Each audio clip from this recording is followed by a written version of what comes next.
You're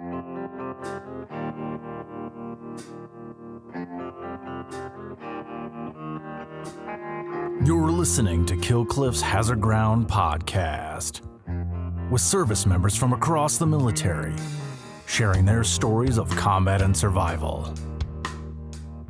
And now, here's your host, Mark Zinno.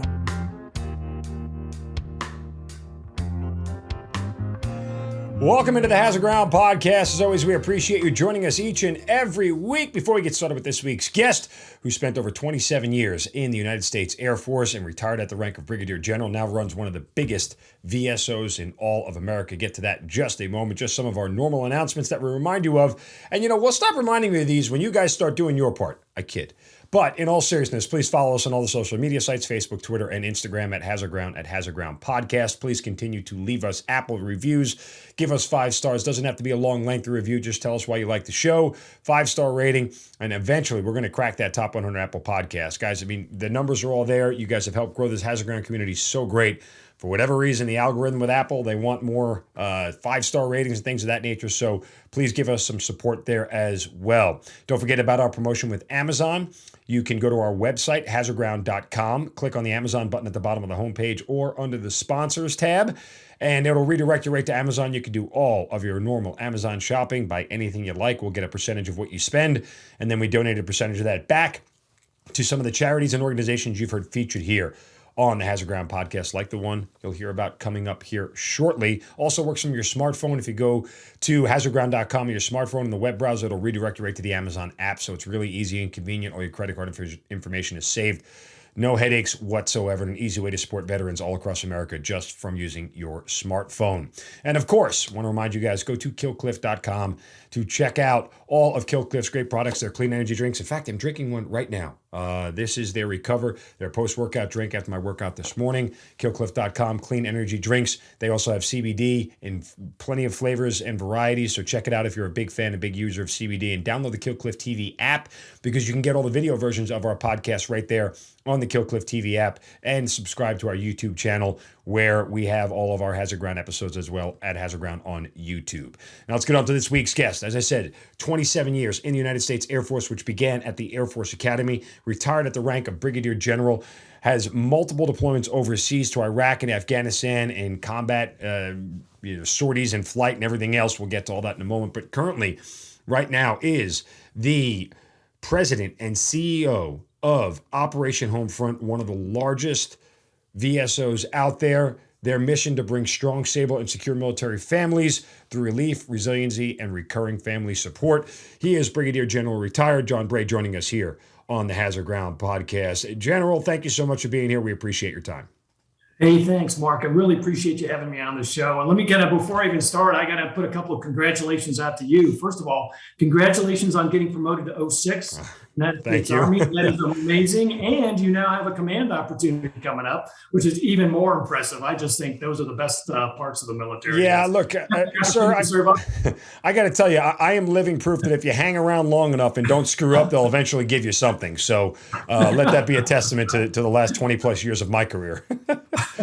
I was using that same philosophy, and I think so. It must work for right. Yeah, for the select few of us who don't aspire for greatness, if you just sort of hang around long enough, they'll let you hang around back, and they'll give you some cool stuff along the way. But no, all sincerely, thank you very much. I appreciate it. We kind of keep my personal career under wraps here on the show for whatever reason, because I ask all the questions here. So don't start turning the tables on me before we even get underway. You might outrank me, but this is still my show. No, I kid. But again, thank you very much. So your career starts at the Air Force Academy. Is that something you always wanted to do? Did you know you wanted to go there? Did you even know you wanted to join the Air Force? How did that start? Yeah, it was really funny when my parents were the greatest generation. So my parents had kids late. My dad was served in the U.S. Army. He joined in 1940. Wow. When he graduated from college, my mom and dad got married in June of 1940. And then their first posting was in the Philippines.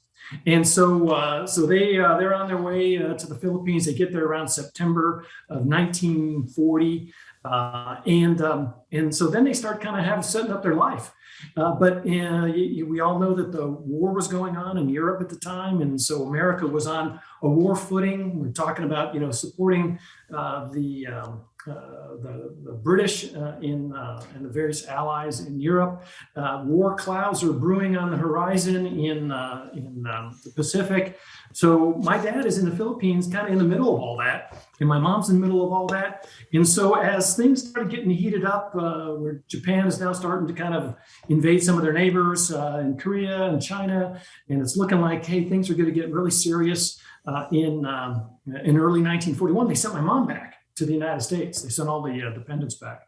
And so my dad's there, and I have all of his correspondence back to his mom and, of course, my mom, as they started leading up to December of 1941 when the Japanese attacked Pearl Harbor. So I have all of that, their history, and it's just an amazing kind of history and kind of talking about, how MacArthur's getting everything set up in the Pacific, et cetera, and kind of from a lieutenant's perspective. My dad was a company commander in one of the regiments there in the Philippines. And so that's all leading up to the war. And then the December 7th comes along, and the Japanese bomb Pearl Harbor. We're now in the war in full against the Japanese in the Pacific. Later that month, the Japanese invade the Philippines. Then the struggle occurs over the next 3 to 4 months as the Americans try to defend the Philippines. Very understrength. There's a lot of interesting accounts of that conflict. There is a great book that is out. It's called Bataan, The Last Ditch.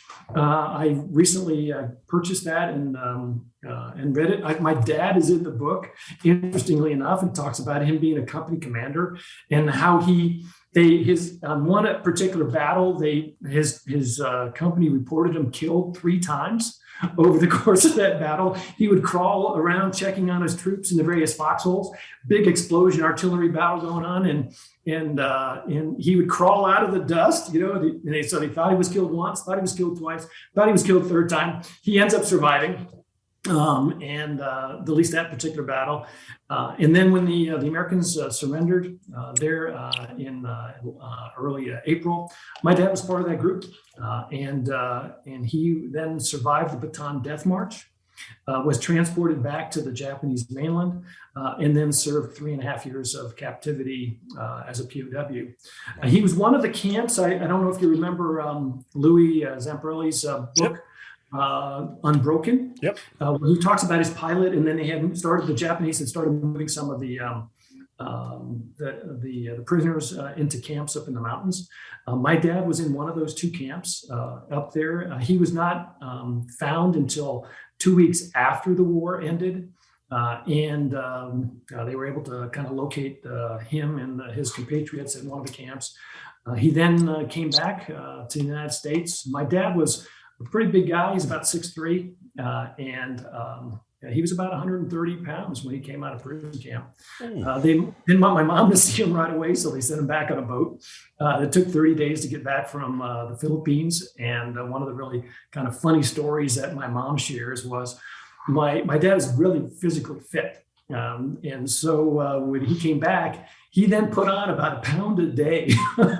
He weighed about 160 when he came back. But my mom, when she met him at the dock in San Francisco, put her arms around him and goes, "Wow, I don't remember him being this pudgy."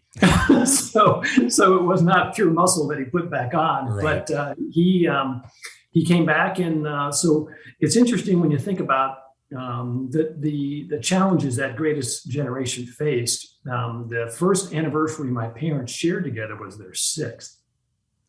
Wow. So it's pretty interesting when you think about that. So all of that kind of conspired to kind of get me interested in the military. And one of the crazy things was when I was considering going to the Air Force Academy or getting into the military, I was talking to my dad, and my dad really didn't talk about his experiences in World War II too much. And my dad went on to serve a fantastic career in the United States Army. He was a brigade commander, and then ended up retiring in Florida. That's where I grew up. But it's one of those things when I asked my dad, I said, "Hey, help me understand, your experiences, particularly as it relates to your time as a POW." And I said, that had to be very difficult for you. And he said, "Absolutely it was." But he said it was harder on your mother than it was on me. And I said, Dad, I'm having a hard time understanding that. That was a pretty brutal experience. He goes, well, just think about it. He says, for 3.5 years, I knew your mother was okay. But for 3.5 years, your mother never knew if I was okay. So he got captured in early April of 1942. My mom didn't even know that he was alive until December of 1942. Oh. And so, you think about the impact, and that has kind of guided my life and my understanding of how the military family contributes to our national security and to their loved ones' service. It's what sustained my father during his 3.5 years, but that sustainment, knowing my mom was there, sustained his ability to survive such a very difficult experience. But he fully understood has that power of that sustainment of his life and his ability to get through that experience was so much more difficult on my mom. And so I've kind of carried with that with me through my life. And so that guided my whole thought process on getting in the military. So I said, hey, I thought my dad was just a remarkable individual. I think my parents really guided me and kind of gave me that moral compass that said, hey, you need to be able to serve others. We have a great nation. It's worth defending. And it's if you choose to do something in the defense of this country, more power to you. He didn't force me to go. Okay. And he didn't, he just let me make that own decision. So when we were traveling as younger, we went out to the Air Force Academy and watched it. I said, oh my God, that's what I want to do. I want to fly airplanes. That's it. Okay, I want to fly airplanes. So here I am as a high school junior. And I'm saying, yeah, I want to go to the Air Force Academy. That's what I want to do. So back then, they used to have a thing called a typewriter. I don't know if you ever heard of one of those. Yeah. So the application form was typewritten. And so I get this this application, and there's a whole block. It's about that big on the form that says, why do you want to come to the Air Force Academy? So my dad gives this to me. I fill out all the requisite stuff at the top, name, and all that other stuff. And so it gets to that block where it says, why do you want to go to the Air Force Academy? And so I type that away, and I pull that thing out and show it to my dad. And my dad reads it. He goes, I want to fly airplanes, period. And my dad goes, well, that's a good start. Yeah. There's a whole lot of space on this form that you may want to fill up. And I said, hey, good point, Dad. I'm with you. And so I put that back in there. I changed the period to a comma. And I said, and get a good education, period. Oh. At least I got it down to the second line of this big block. And despite my concise reason, they did select me to go to the Air Force Academy. And I did get the chance to realize my dream to fly airplanes. That's pretty funny. Typewriters and fax machines, things that are now used in two sentences. One, things we don't use anymore, and two, things that are still used at the VA. So there is that. Probably why things are the way they are, but different discussion. So, but I mean, your parents are very encouraging of it. There was nothing about your dad that ever said, I don't ever want my son to have to deal with what I went through, and let's not even take this risk.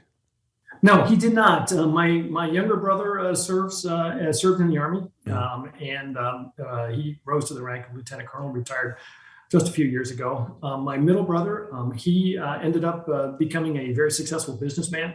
And so he encouraged all of us to pursue our individual dreams, whatever that may be. And for me, it was flying airplanes. I can't say it when I was a 17-year-old, I was looking at that going, man, I really want to serve this country and, do my part. It was pretty much all about, hey, I want to fly airplanes. I think that's pretty damn exciting.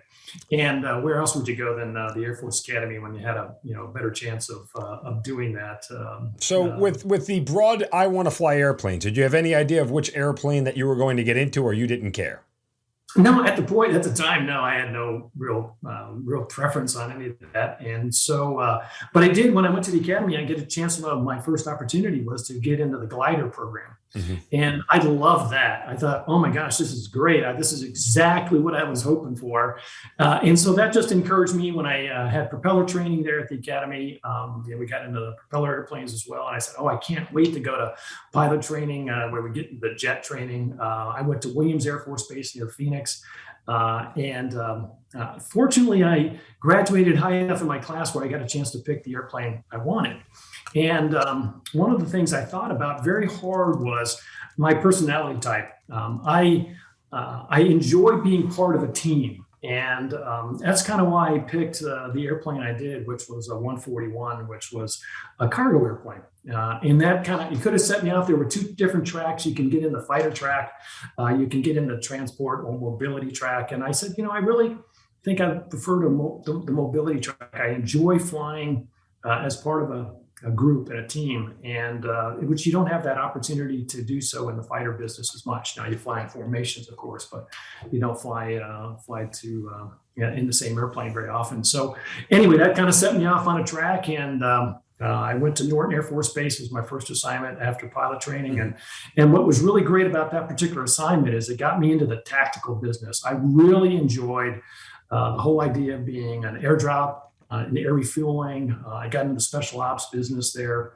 And it was just incredibly exciting to be able to fly a big airplane, low level, to be able to navigate, to kind of penetrate defenses and, be able to drop troops, or kind of various places. I've had the opportunity to work with a variety of different special ops units, which has been just very remarkable. I cannot say enough good things about all the different special ops units in this country, whether it's Army, Air Force, Navy, Marines, whoever, a very, very special, unique group of people that do some amazing things literally around the globe. And so I've had a chance to work with some really great folks in my career. So anyway, starting out in the special ops business, continued to do that throughout my career. And I just think that's just been remarkable.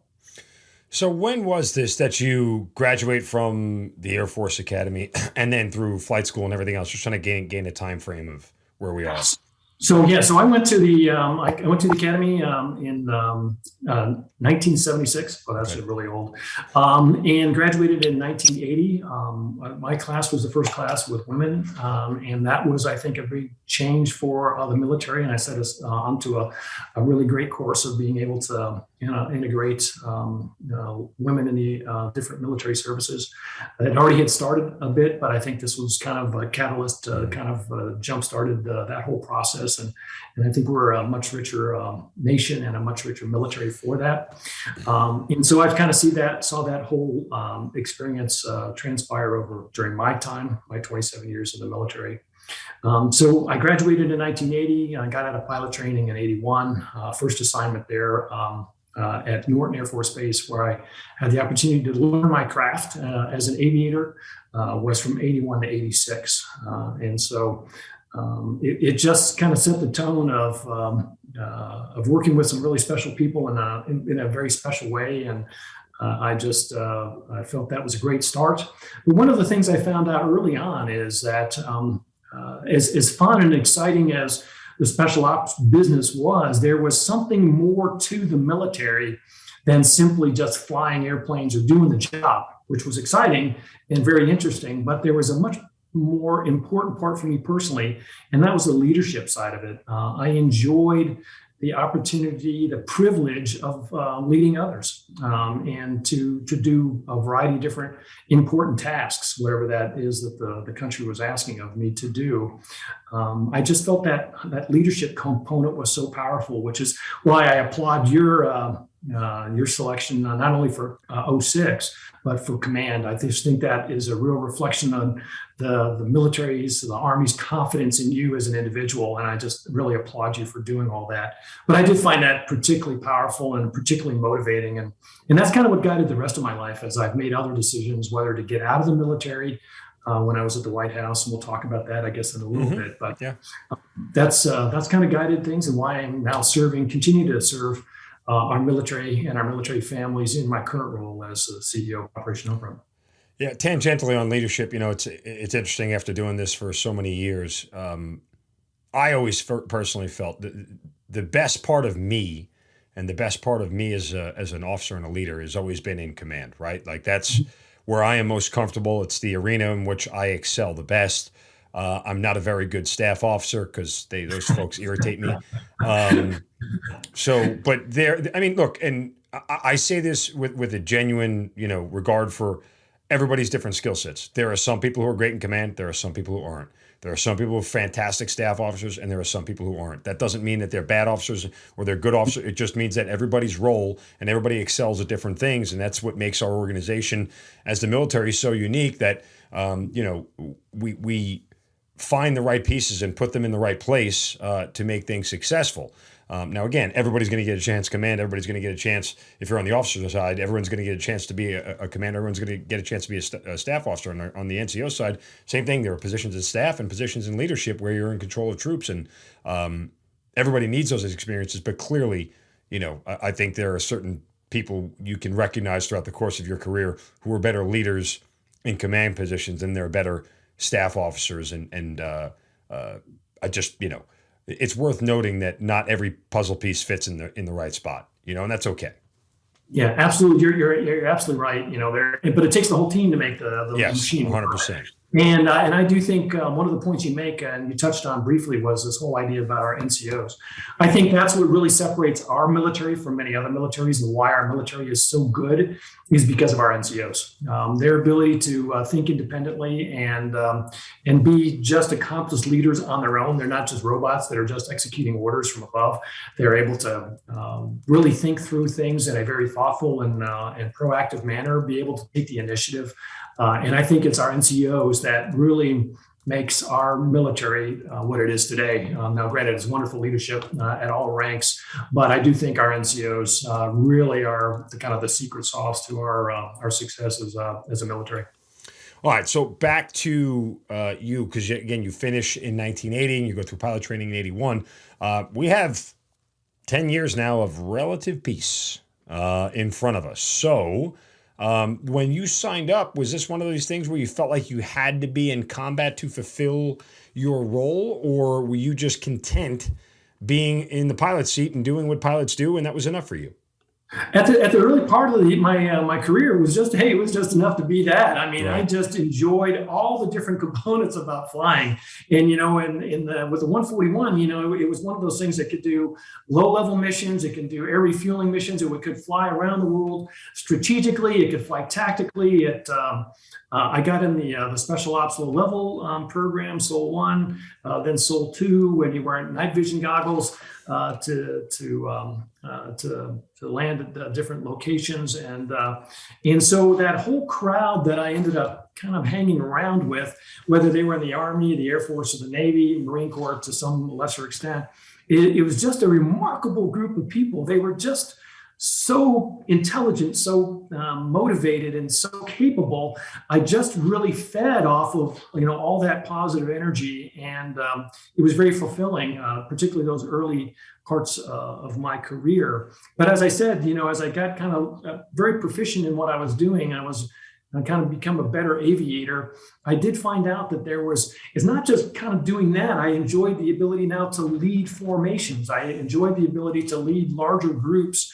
And then I kind of changed my aspirations, not just to be a good pilot, but at that point I said, hey, I would love to be able to be a squadron commander someday, and lead big formations of planes to do something important. Then I became, wow, I'd love to be a group commander. I'd love to be a wing commander. That was my ultimate goal, was to be a wing commander. And fortunately I had the opportunity to be a wing commander twice, which I feel very blessed. So as the Gulf War approaches, is this part of your next big step in your career, or does it pass you by? No, it doesn't, because I was fortunate enough to say that I flew most of my career. My one staff assignment, again, I don't know if I'm a very good staff officer. I think I share that deficiency with you. Yeah. But my staff opportunity was at the Special Ops Command. And I had the opportunity to be the executive officer for Wayne Downing, who is considered one of the fathers of the Army Special Ops team. So I was his assistant executive officer. I traveled with him. There was the aide was a SEAL, Navy SEAL, Tim Basilovac, who we had an absolute ball. I followed my best friend in that position. That's a gentleman named Jeff Brig. And Bob Harward was the SEAL at the time, was the aide. So Tim Basilovac and I traveled with General Downing until he retired there in '96. And so I really had the opportunity to see the inside staff workings of the special ops community. And one of the really crazy thing was when I started, every time I prepared papers for General Downing in the morning, I would put these, we all had different colored pens, so we knew who was writing notes to each other. And so I'd write mine, I was blue, I think so his was red. So anyway, I would check all these things off on this, all the different notes on this report every morning to General Downing, and I thought I was looking at all the right things, like all the operational stuff that I thought he would be really excited about. It was really exciting to me, and so I check them off. But I would find that all his check marks were on other things, like he'd check those off every so often, but it would be more on acquisition. Would be more on some funding. It would be more on policy. It would be on some really big thinking things. And it really wasn't quite the education on how does a 4-star think? And, what does that look like? And so I learned an incredible amount from him. He was a terrific leader. And I just really enjoyed that particular experience. And, that kind of set me up for success. I did go to the Army school, the intermediate service school. Because as I was growing up in the special ops community, I ended up finding myself working with more Army folks than Air Force folks. And so I had built some wonderful friendships with a variety of amazing Army officers and NCOs. And that kind of guided me. I said, hey, I'd really like to go to the same place my dad went, because my dad went to Fort Leavenworth as well. So I did my 1 year Command and General Staff College there. And what I really found out was that, that the Army system is how the military, all the different military services do their planning. Commander's estimate, preparation of the battlefield, all that those things that go into those concepts. And when I got back with my Air Force buddies, a lot of them go, man, how do you know all this stuff? And I'm going, well, I spent 1 year with the Army in at the Command and General Staff College. You see, you were fortunate not to have that start with you at ROTC with the MDMP and then just regurgitate it, spit it out, reorganize it, call it something different, do it 17 times over before you finish ILE. So, you took the shortcut, which was smart on your end.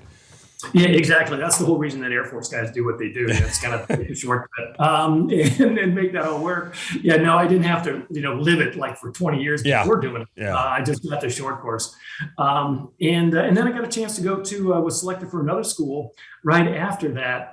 It's called the School of Advanced Air Power Studies, and that was down in Maxwell. So the Army has a similar course called the School of Advanced Military Studies, SAMS. That they do right after the Command and General Staff. So I did that, and then I went to work for General Downing in Tampa. Anyway, some wonderful. Did you get downrange for Desert Storm or no? When you talk about going, where'd you go? So what happened then? You kind of move forward a little, kind of fast forward a little bit.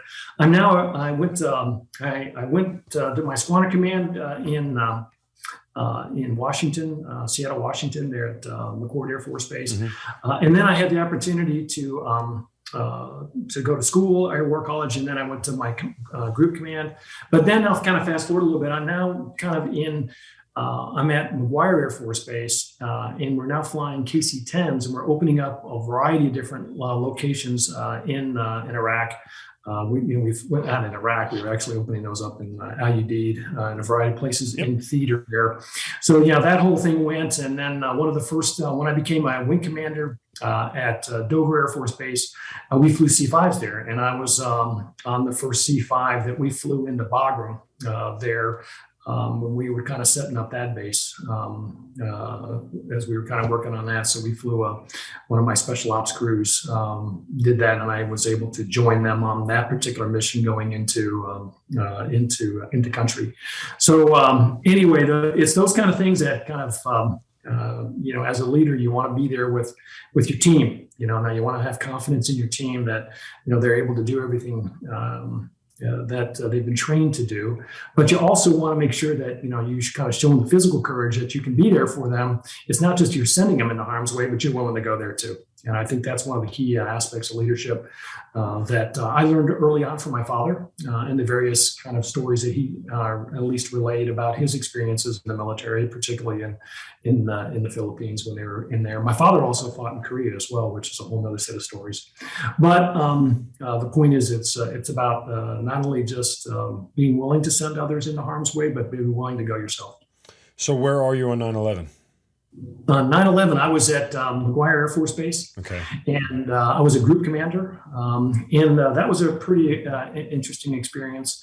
At McGuire Air Force Base, my particular group had 141s and KC-10s in the group, and so I remember watching that morning when my executive officer comes in and says, "Hey, there's just been an airplane hit the tower." I said, "Oh my gosh!" So we turned the TV on, we're watching that whole thing, and we said, "How could that happen? It's a clear day. Everything else, we're kind of going through that whole process, and thinking through that, going, how could that? The guy must have had a heart attack or something like that." And we're kind of hearing it was a big airplane. How did that happen?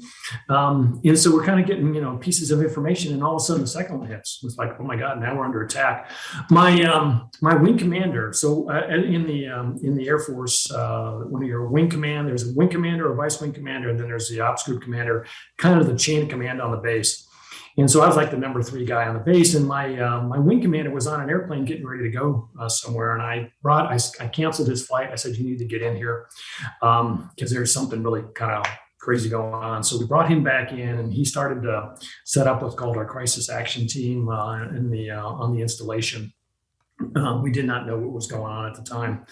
And my wing commander, General Mentemeyer, was assigned to the CENTAF and the Central Command and area of responsibility. He was the person that was going to go help plan the mobility thing. So they immediately sent him down to Shaw Air Force Base to kind of start linking into CENTCOM and all the different things that were going to happen there. My vice wing commander was actually on a safety investigation in North Carolina, and they didn't let him come back. They said, "Well, you need to complete that." So I then ended up running the base for the next 6 weeks. And we were the base where all of the FEMA teams came through to go up to work on the pile there in New York City. And so I have established a fantastic relationship with the FEMA teams. I cannot say enough good things about the 26 national FEMA teams and what they do for, with regards to disaster response for literally all of us. Many of the entities are able to be deployed overseas. So we help not only just, to respond to crises around the U.S., but around the globe. But anyway, so we had 20 of the 26 FEMA teams at the time come through and work on the pile. It was just very rewarding to be able to kind of support that kind of activity. We were even setting up military hospitals at McGuire Air Force Base in the event that something else was going to happen bigger. So we were somewhat of a central point in the Air Mobility Command for responding to the 9/11 attacks. But that was a very, very intense period. Sure. So with combat kicking off shortly thereafter, kind of what's next for you? I mean, does your position as a group commander even allow you to get involved in any of this, or how does this start to unfold? Well, that's kind of when we started then opening up various different locations, because we're now moving all those assets in theater. And one of the big things I think that's really key is in any conflict, we as a nation, we work very hard on making sure we're providing all the assets we can to keep our military members as safe as possible. Now, granted, they're in harm's way, and that's what they're doing. And, Army, Navy, Marine units, all in harm's way. But what we try to do is make sure that we have, ways that we can support them. And one of the ways we support them in combat is through air power, through that combat platforms, the fighters and bombers, et cetera. And so one of the things that you need to do is make sure that they're available, 24/7, and you call and we're dropping bombs on somebody. It's that kind of pinpoint kind of support that is critical to, our combat capabilities. And so then all of a sudden you need But to do that, you need air refueling platforms to be able to keep those airplanes up 24/7. So that's a whole movement of combat assets. We call them, tankers in this case. And so I was able to go and fly with a number of my crews with those combat sorties. So now you're flying in the Gulf, and making sure that you have those air refueling platforms up and available for the Air Force assets so that they can support the Army and Navy Marine units on ground. Not to dive too personal, but is your father alive at this point in time? He's not. Okay. He passed away in 95. Right. He was 78 at the time.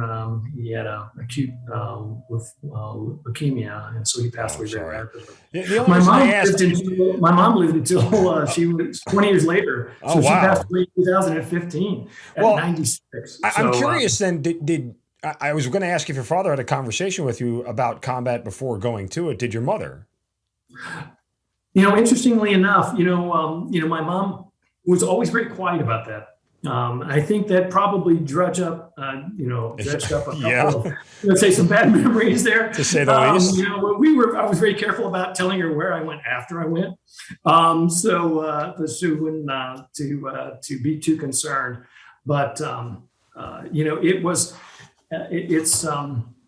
it's an interesting dynamic that many families. They acknowledge that these are difficult times, but they don't want to talk about them too much, because if you talk about it too much, then it becomes too real. And so I think that's kind of one of the stressors on our military families, no matter whether it's serving, back in World War I, World War II, Korean War, Vietnam War, whenever, through all our current conflicts, is the fact that our military families, they're under a lot of stress, and they bear that stress gracefully. But that doesn't mean that it's not there. And so that's some of the things I think we all need to remember, even though we're not in necessarily a time of active combat in many locations.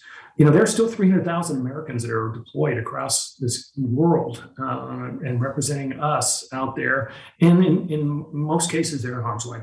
And so that puts a lot of stress on the families that are kind of waiting at home for them to come back. You had been doing this for 20 years when 9/11 happens, and you sort of really get that experience. Talk about combat sorties and things of that nature, and you're helping, the tip of the spear be the very tip of the spear, right? Is there any sense of extra fulfillment for you at this point in time? I mean, does any of you bother to reflect back on the kid who just wanted to fly planes and get an education and go, I never thought I'd be here, or this is kind of the real stuff I've been waiting for 20 years to actually do? Like, where is your mindset? Do you have that ability to be reflective at that point in time? Yeah, you do. As you kind of reflect upon that, as you kind of go through this, one of the things that I remember, one of my good friends, Bob Allardyce, led a major airdrop in Iraq. It's kind of the biggest one since World War II. Did a fabulous job, and I reflected back upon that, and I said, that's all those things that we developed, we worked on, and throughout all our time, the capabilities that we worked on and continued to perfect and hone the skills, bring on new airplanes, the C-17, et cetera, all came to fruition in our ability to do that particular drop in a combat drop scenario.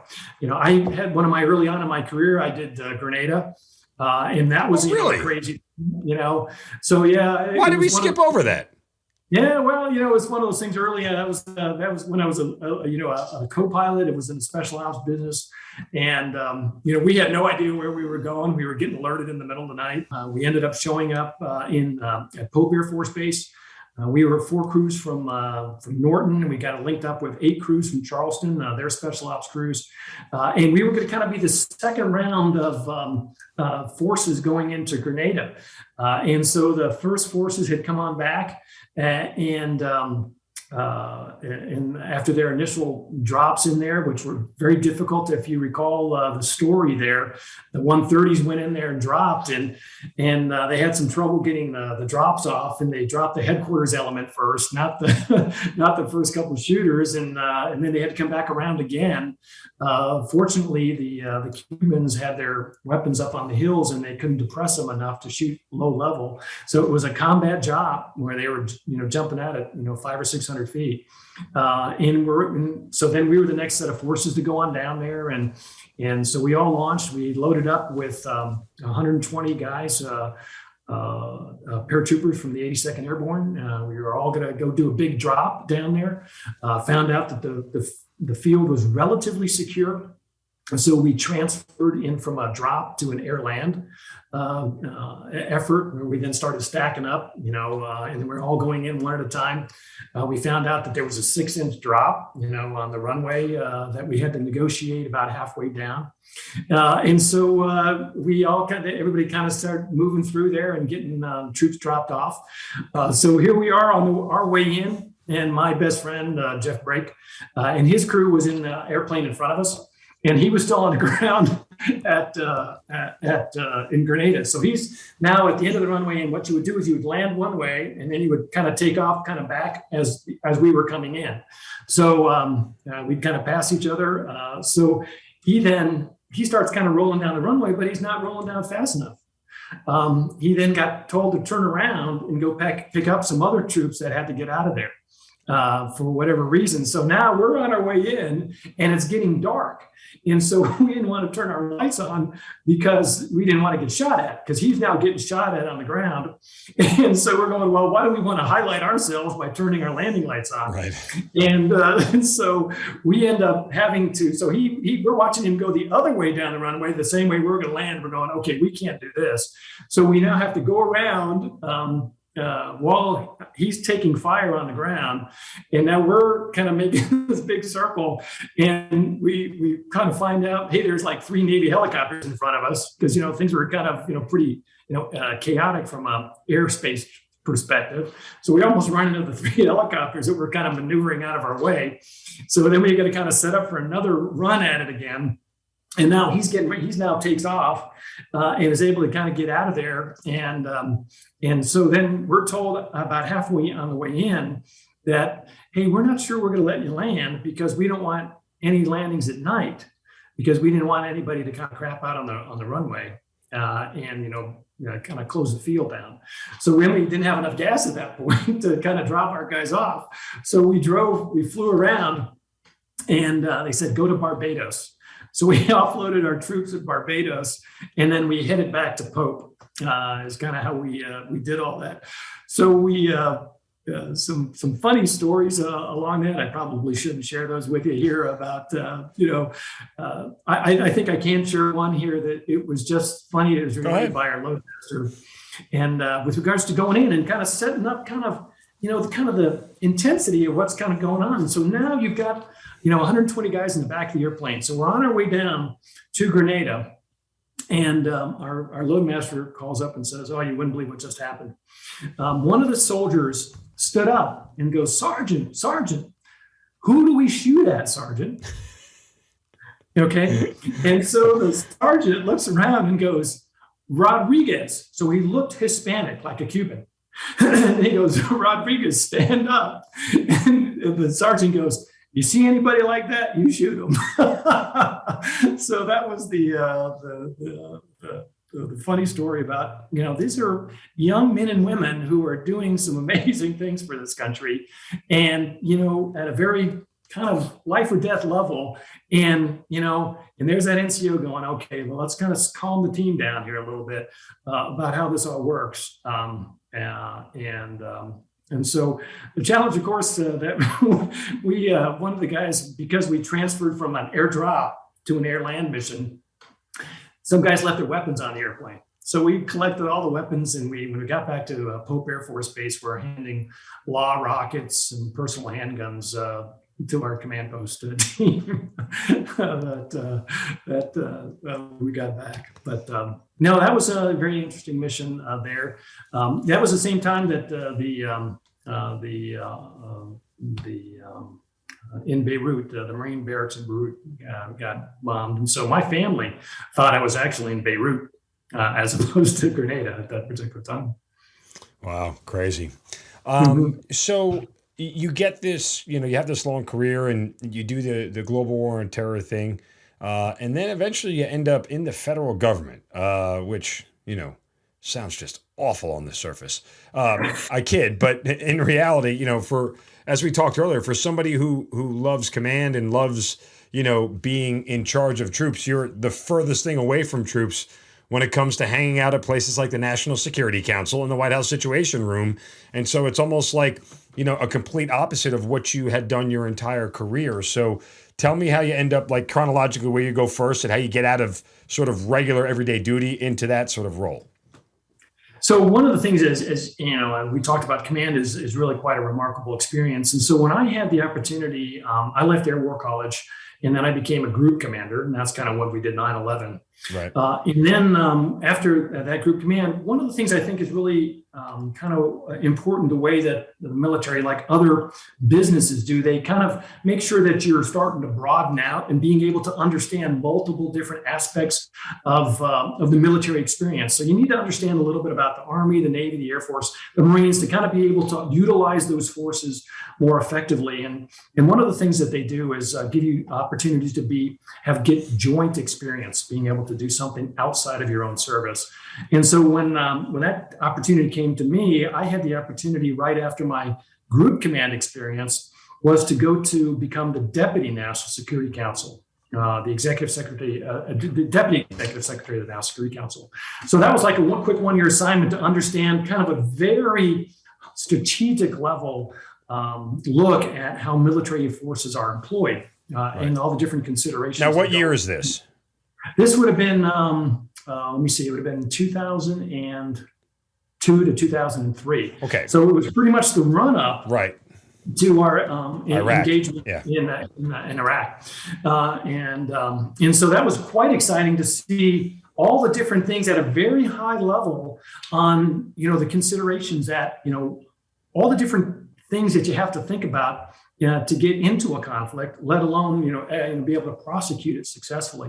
So watched all that run up to the decisions on getting into the war. And then we ended up getting into the war. So I was with the Bush administration, 2002 to 2003.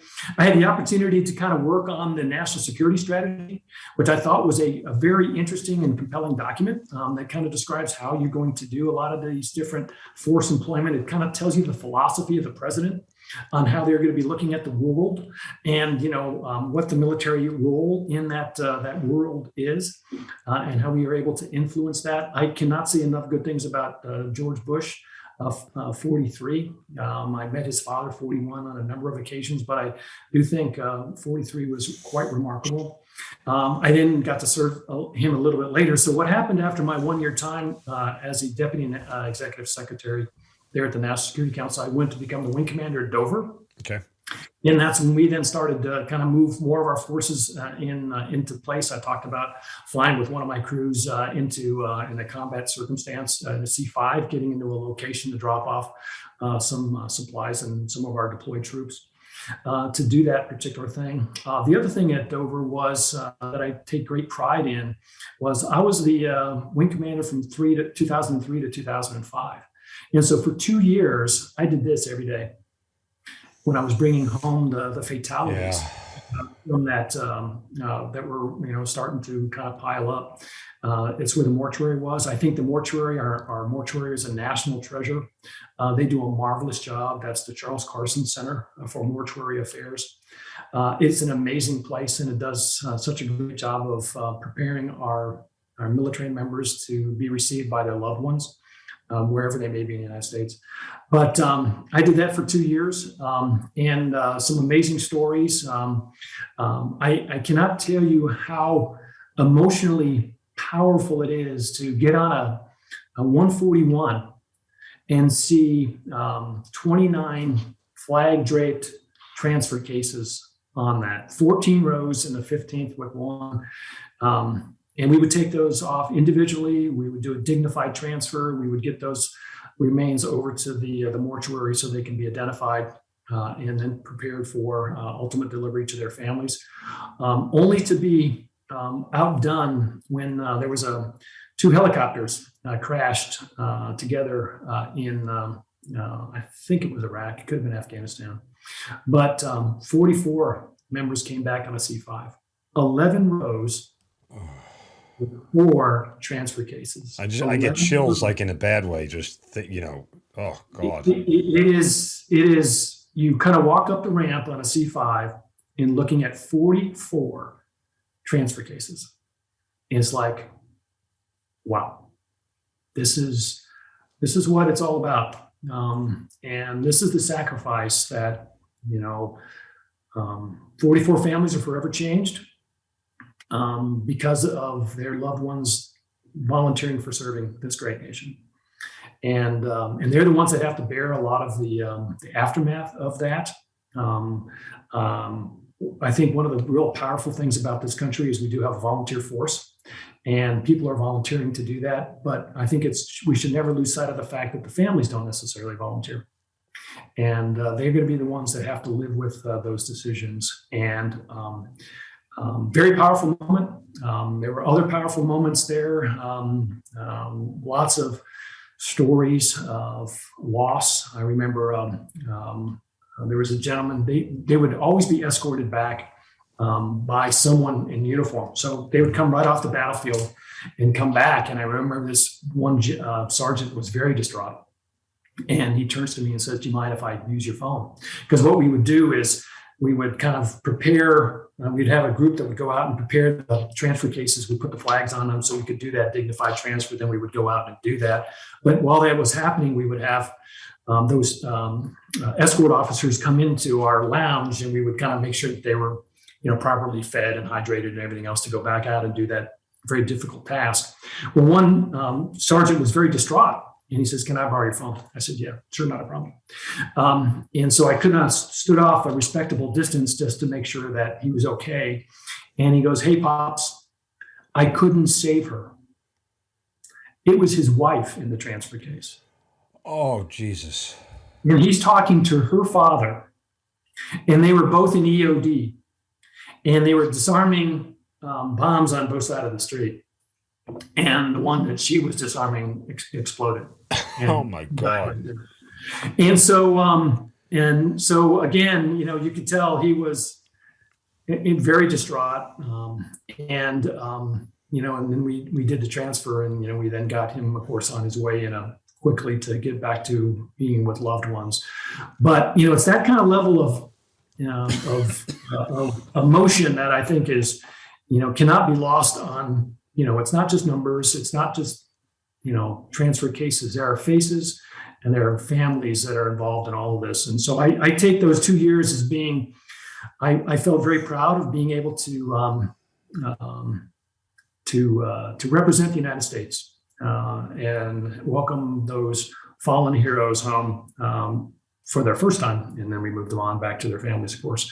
But I probably have, I'd say, at least 30 stories similar to that. Keeps you very humble. It does. It makes you kind of say, wow, look at this. There's a real, you see the transfer case, and then you see the families about all that. And while I was there, we allowed the families to come visit and do those, see the transfers. And that's, again, a very difficult circumstance for many families. Sure. I don't want to fast forward too far, but how much of an impact did that assignment have on you ending up with a place like Operation Homefront? I think it just reinforced all the things that I knew because, Right. I really internalized my dad's, comments about how difficult it is on my mom. I mean, that really stuck with me. It's like, wow, of all the things my dad went through and survived, he would still give my mom props for what she had to endure for that. And so as all those things kind of came bubbling back whenever I see some of these particular difficult circumstances, I just think that's exactly, it kept reinforcing that over and over again. All right. I don't know how I transition out of that, but eventually you end up back in the White House Situation Room. Well, so my next assignment then is after I leave Dover, I then become the wing commander at Andrews Air Force Base. Okay. So now I'm back kind of, doing all the DV airlift, managing all the different parts of that puzzle. Yep. And, making sure that all of our senior leaders, whether they're in the military or civilian leaders, have the connectivity and the transportation that they needed to be able to kind of conduct the nation's business wherever they were. And so I did that for 2 years. And as I was on my way to another assignment, the White House brought me back and said, hey, we'd really like to have you operationalize the Situation Room. It had undergone a renovation. That renovation just was starting when I left previously, and now it was complete. And so they said, we'd like to have you operationalize the Situation Room. I said, oh yeah, well, if you can get me out of my other assignment, I'd be happy to do that. Of course, they said, yeah, we'll be happy to do that. And so I find myself then as the director of the White House Situation Room, and in being able to kind of make sure that hub turns into what it's designed to do, is provide all the senior governmental decision makers, the president, vice president, National Security Council, et cetera, all of them with the information that they need to continue to do. Well, of course, you hear White House Situation Room, all you think of is President Obama and at the time Secretary of State Hillary Clinton, watching the whole Obama raid go down, and they have that picture frozen in time of everybody in the room with the look on their faces of, oh, really? That's how this is going to go. Yeah, well, this is real time. This is like, oh, wow, okay, we're watching. This is not. This is the real thing. This is real. Real TV. So and so we kind of set all that up and made that all possible. One of the things that I'm most proud of, I haven't got there yet necessarily because I should fast forward a little bit. Is that my how did I become to retire? Was that my predecessor, the executive secretary of the National Security Council, who I worked for when I was a director of the White House Situation Room, a gentleman named Phil Lago. He was a CIA guy. And so he had served President Bush for 2.5 years. And President Bush said, hey, are you going to be able to, finish up your term as the executive secretary? And Phil said, well, I've done 2.5 years. I think it's, I really worked hard for these last 2 years. I think it's time for me to let somebody else have that opportunity. So he was down visiting me in the Situation Room and says, I'm going to go see Steve Hadley, who was the National Security Advisor. And we're going to talk about, me leaving. And I said, hey, great, good luck with that. And he said, well, Steve won't let me leave until I find my replacement. I said, oh, fantastic. He said, well, good news is I got like 4 candidates that I'm going to go talk to Steve about. I said, hey, good luck with that. Okay, so off he goes. About an hour later, he comes back and goes, I said, hey, how'd that go? Did you find your replacement? And he goes, well, Steve thought they were all great candidates, but he didn't think that any were the right fit. And I said, oh, too bad for you. Back to the drawing board. And he goes, well, Steve said, hey, it's too bad John Prey's not available. And I said, well, isn't that nice? Well, that was really kind of him to say so. And Phil goes, well, are you? I go, well, no, the head of the National Security Council by law has to be a civilian. And I'm a military officer. And he goes, well, is that a problem? And I go, well, yeah, I'd have to retire to take the job.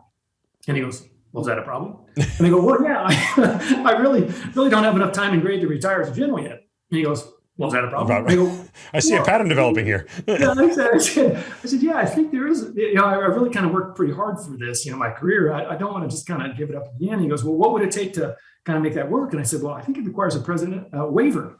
And he goes, well, what kind of waiver? And I go, well, I think it's a presidential waiver. He goes, hey, we're in the right place.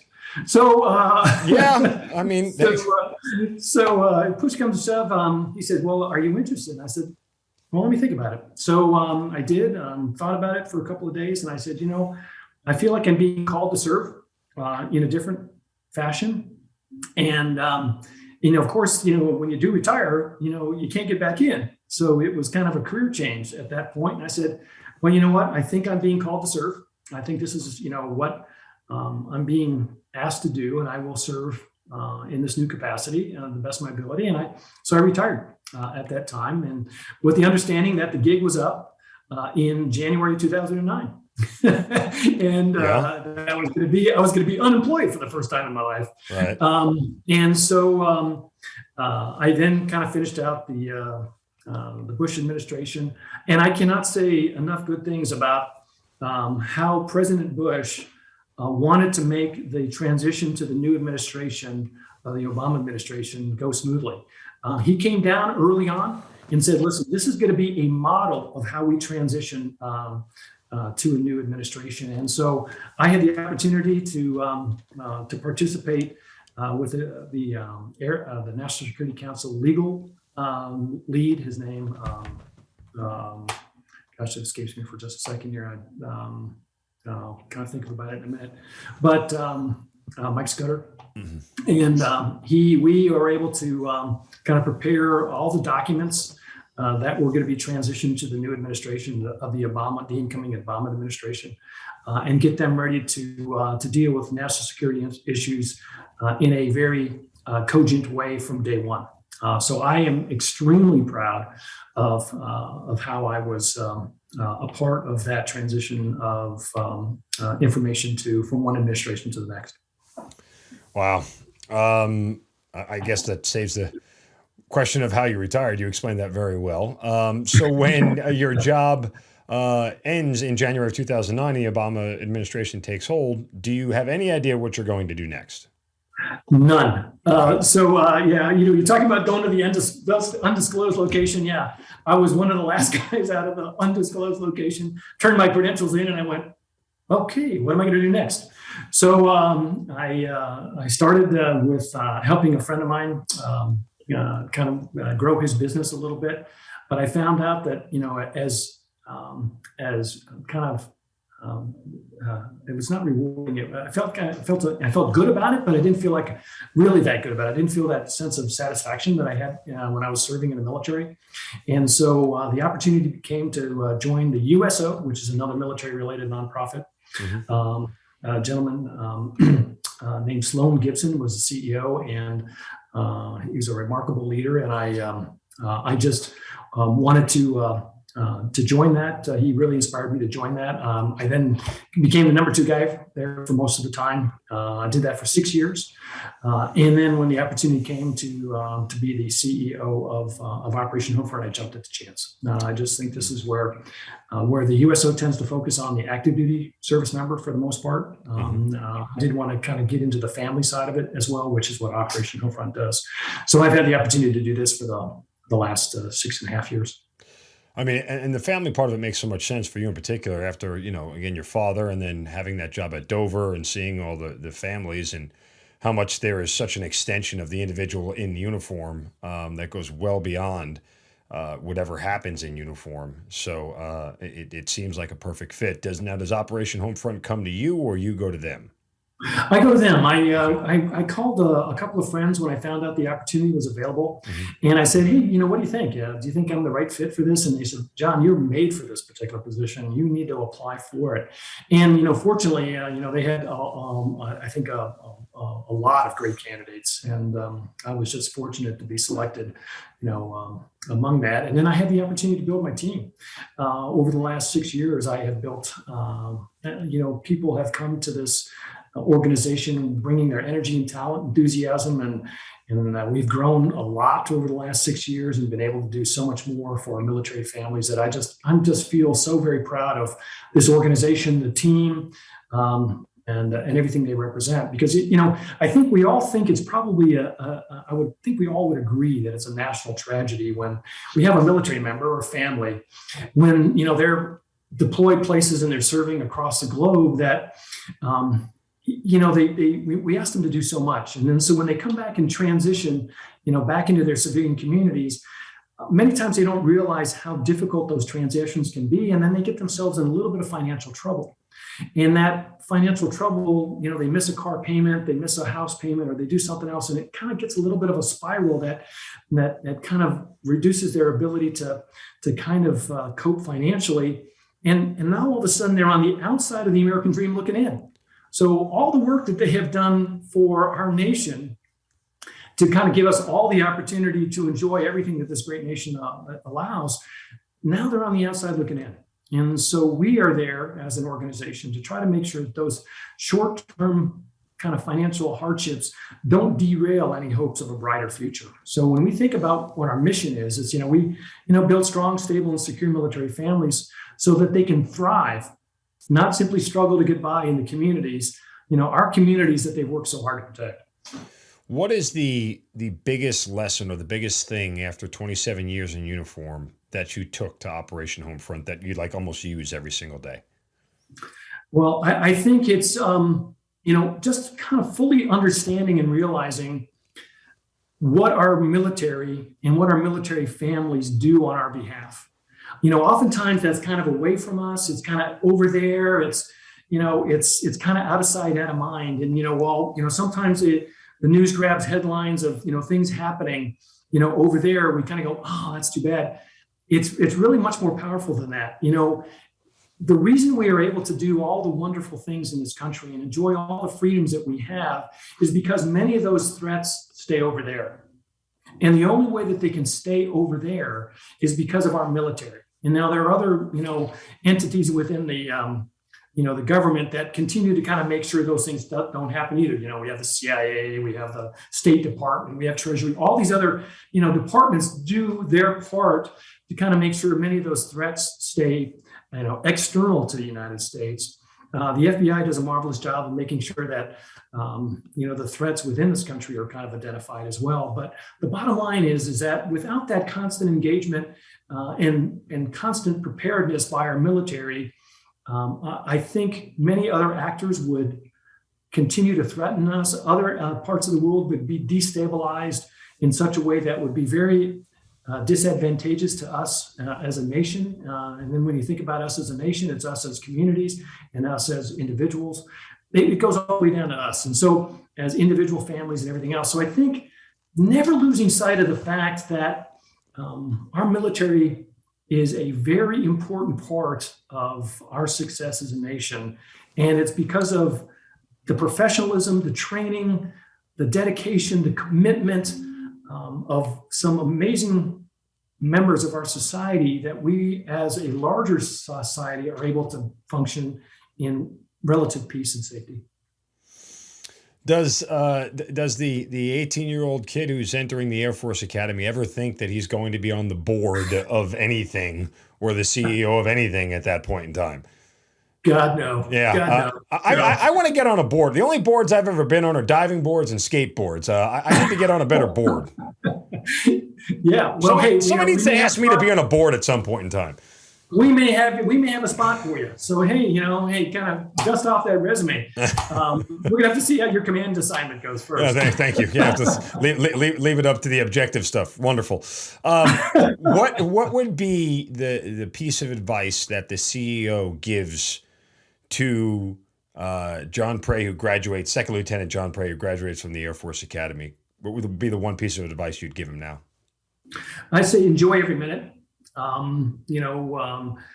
It is in many ways a privilege to serve, and embrace it as such, and learn as much as you can as you go. It is it's an amazing training ground for you to kind of learn leadership and a lot of other things. The military, they always say, teaches you discipline and, work ethic and a variety of other things. Yes, that does do that. It teaches you commitment, being able to do more than you think possible, and exceed both your physical and mental capabilities. There's all that. They give you so many opportunities in the military.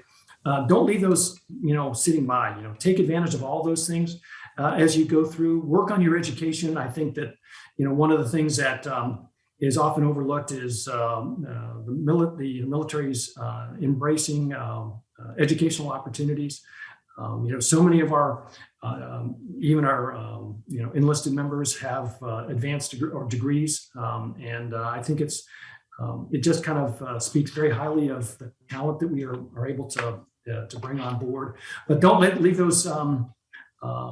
those experiences on the side. Kind of embrace everyone. Make good friendships along the way. They're going to be the ones that'll, carry you. Shared experiences are very powerful as you go through your life. But also remember that what you were doing is not easily transferable to the civilian sector. Sure. The civilian sector uses a lot of different words, a lot of different terms to describe what individuals do.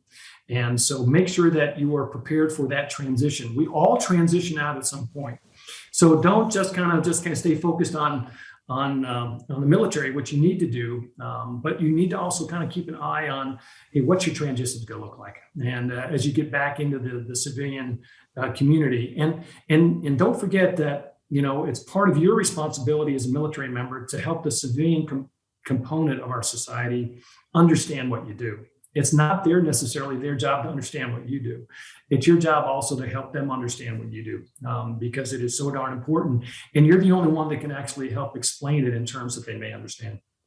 Yeah, it's funny you mentioned the retirement and the transition, because we all do it, and I've said it 100 times, and it's only really, I only started to realize it after I got that 20-year letter where it's like, hey, at some point in time, we're all told we can't put the uniform on anymore, right? I mean, some people are told after 4 years, some people choose after X number of months, years, whatever it is, but we're all told that at some point in time, you have to take the uniform off.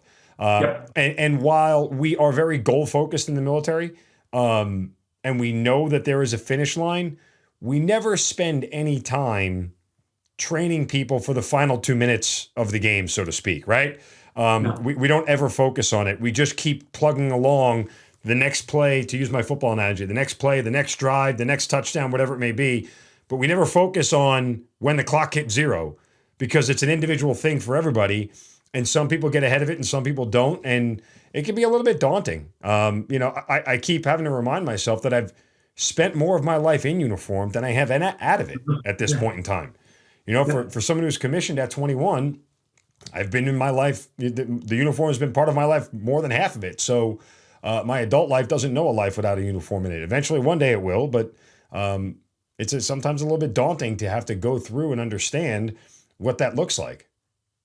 Yeah, it's interesting, when we talk about what the military does a marvelous job of bringing, a variety of, different people, different cultures, different everything into the military, making them kind of the same, with same values and the same kind of those kind of things. So it does a great job bringing in. So it may take like 1, 2, 3 years to get you trained up into your particular profession.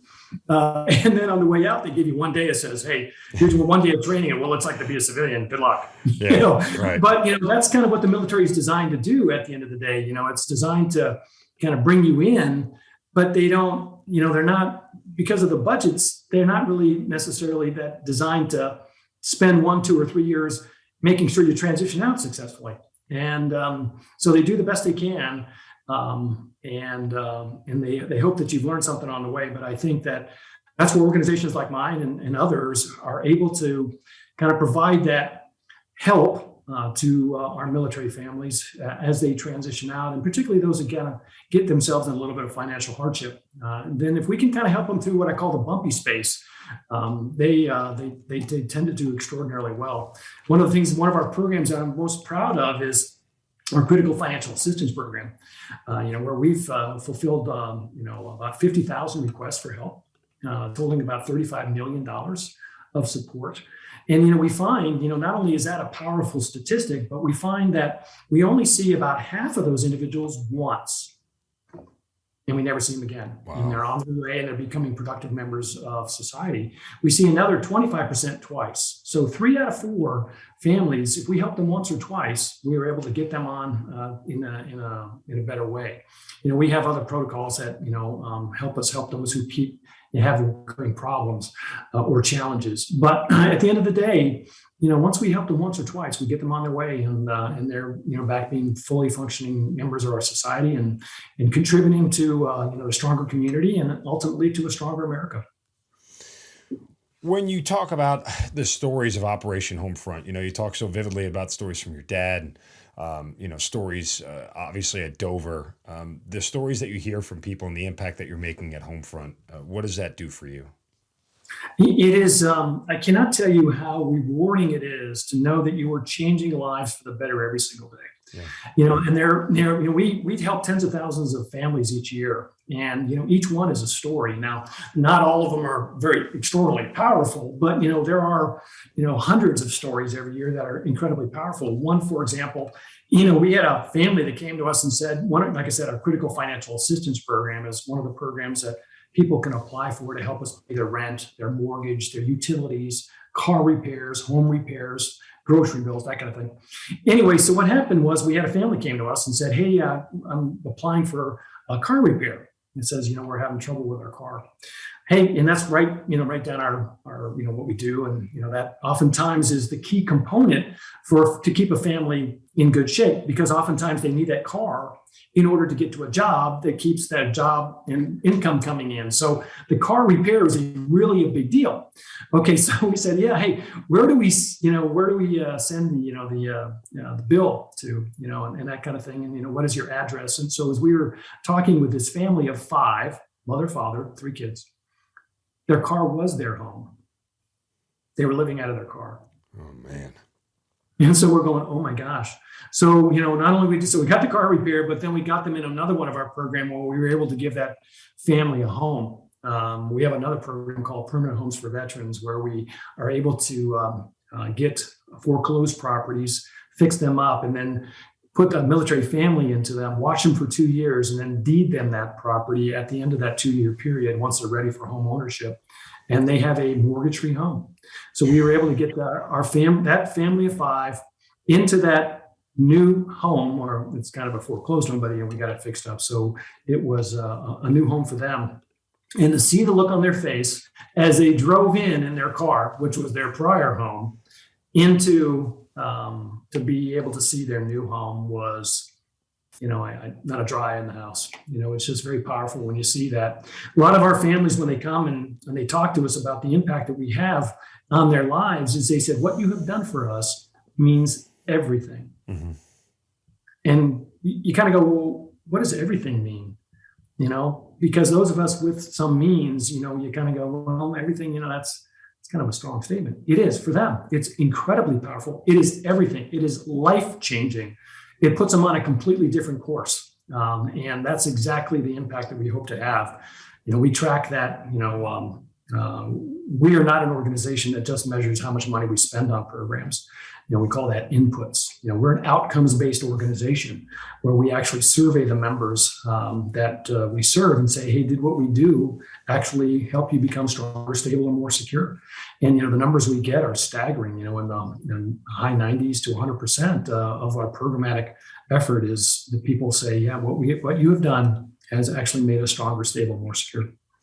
Our website is operationhomefront.org, just the 3 words all together, operationhomefront.org. And obviously there's ways to help and give, and whether it's $5 or anything more, by all means, please donate if you can, because like every nonprofit, it's based off of donations, and certainly they all help no matter how small. So again, operationhomefront.org. Did you ever think along the way that this is where you would end up? Because this is still kind of a life of service for you, right? Like you've never actually gotten away from it. No, like I said, early on, that my parents, because of their being part of the greatest generation, they really kind of built into me that the need to give back and right. The need to serve others, and I've really taken that to heart. And I think that's guided every one of my decisions because, when I was in the military, I had the opportunity to get out probably 4 times. And there were kind of break points. And I said, you know what? I really feel I'm in the right spot. I feel like I'm doing the right thing. And so I stayed into that. And that's when it guided my decision whether to retire from the military when I had the opportunity, when I was asked by the Bush administration to kind of become the executive secretary.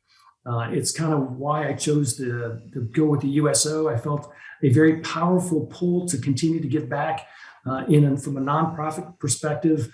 Love that opportunity, and I'm really relishing the opportunity to do it as the CEO of Operation Homefront.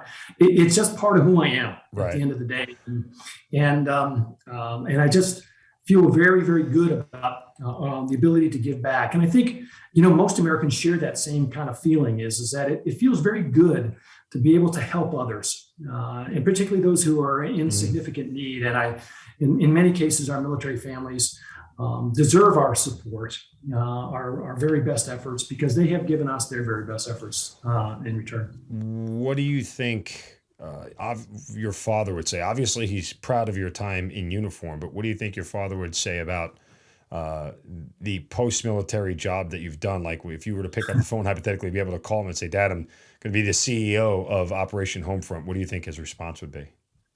I think he would have been like, like anything else, he'd probably say, "Hey, don't F this up." He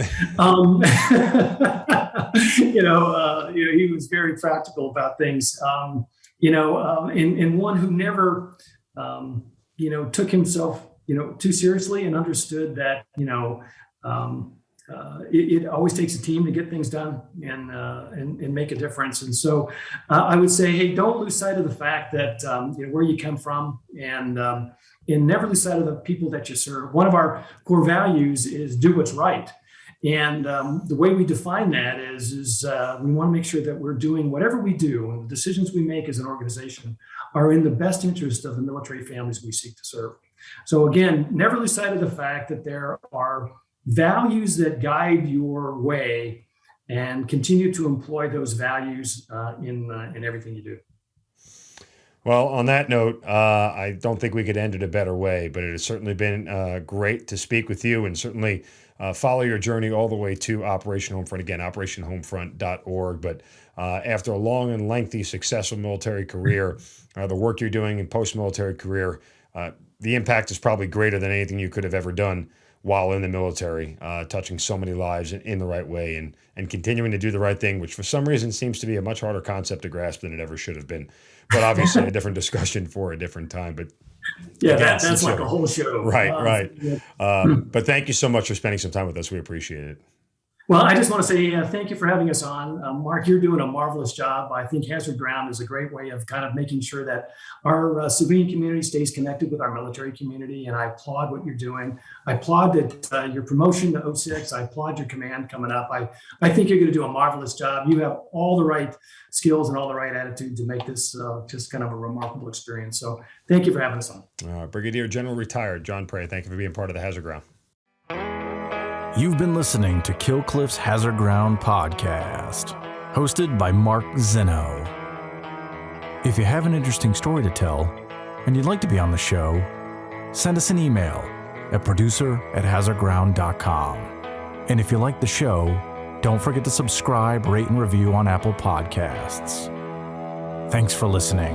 We'll see you next time.